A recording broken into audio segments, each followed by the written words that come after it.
Yesterday, a Sasquatch footprint was found here on the Makah Reservation by one of our members, Ramsey Hahn. So as soon as I found out about it, I got my gear together and went to investigate. So the area we're going to right now, earlier this year, one of the tribal members from here, Richard Butler, was hiking on the beach, and he said something followed him in the woods as he was hiking down the beach. Something scared me. I got a really weird feeling, and I can't put my finger on it, but like I was being watched.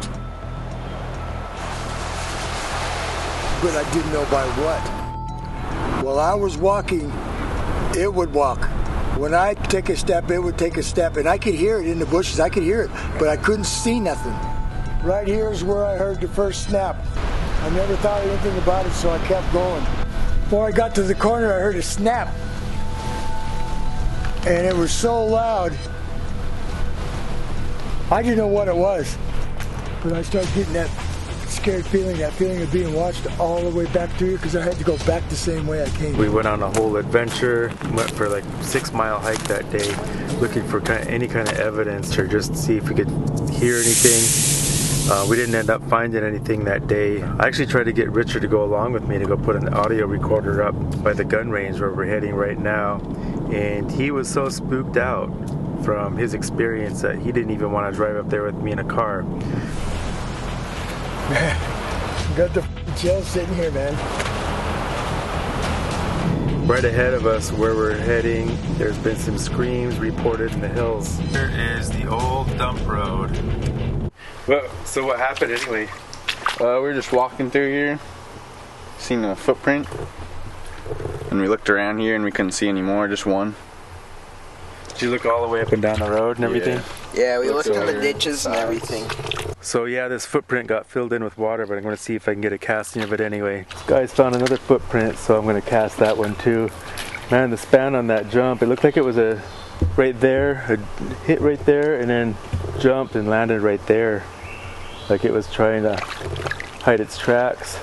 I actually have 2 footprints to cast, and one of them's better than the other, and I think I'm going to do my first cast on the one that's not as good, or doesn't look as good, sort of as a practice run, and just to see if I can learn something from casting in this water. Next time I'm going to bring an electric mixer.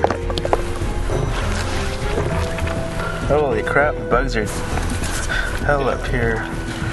Dead. Just the perfect consistency and too much.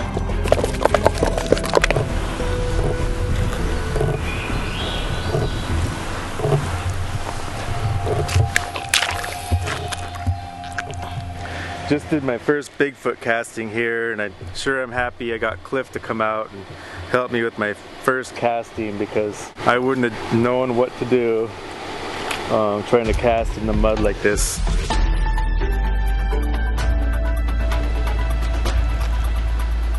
So it's been about 45 minutes now, and the casting is starting to feel kind of hard. So a good sign here, I just pushed on the edge of that casting a little bit and the whole thing moved, so I could probably start pulling this out. But I guess we're just in time for dinner. It's like giving birth here, or delivering a baby, I mean. Come on, baby. So the casting's actually warm under there. Now that I got all the mud removed around the edges, I'm just gonna let this one finish cooling down, and I'm gonna work on the other one. Blood on my head? Yeah. Ah, like I squished one that was eating me? Yeah. Oh, damn it.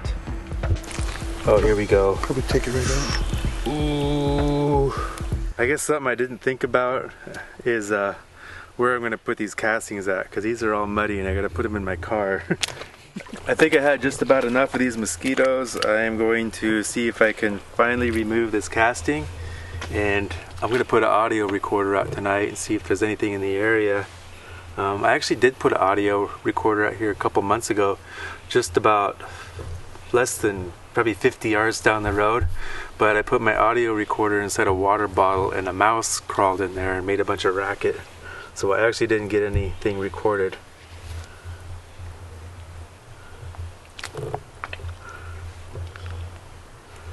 Feels like something's like, I don't know if that's suction or what. Oh, here we go. Looks like a good one. Okay. So here it is. Supposed to let these dry for a couple weeks before you really mess with them, maybe 5 days or so. And so we will do a follow-up video on the revealing the casting. Following day now, it's time to grab my audio recorder. Something I've been thinking about is what could possibly attract Sasquatch to this particular area. So right now the salmon berries are in season, and there's been some minus tides too. There was, I think, one of the biggest tides in like 20 years just a couple days ago. Now I need to find out what is on this audio recorder. I just checked the audio recorder here. Not much on it. This displays about 8 hours of information right here. What we got here in the beginning is somebody was up at the firing range shooting their gun. A whole bunch of gunshots. I noticed right after it gets dark, then these birds are for about maybe 2 hours or so. They're pretty active singing right at dark. You can see them singing here for a couple hours. And what's weird though is that pretty much all night there's something like randomly bumping the tree or the microphone. But I didn't hear any Sasquatch calls in there. I went through the whole thing.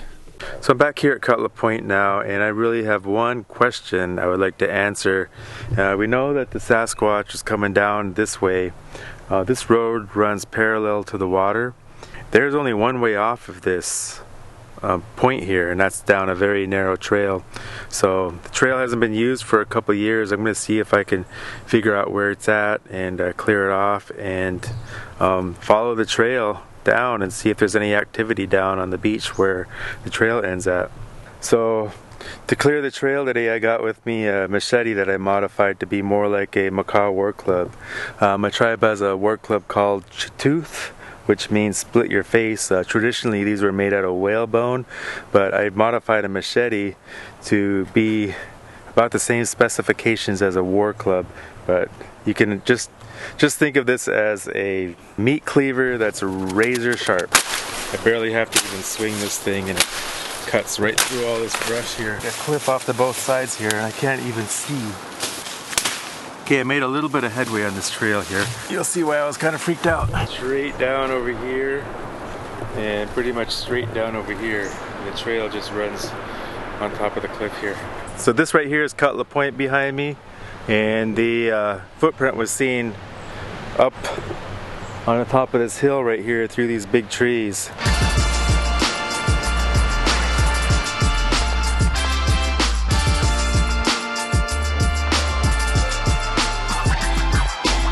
My God, another snake. I dislike snakes. So I just got done searching the whole beach, and unfortunately didn't find anything today.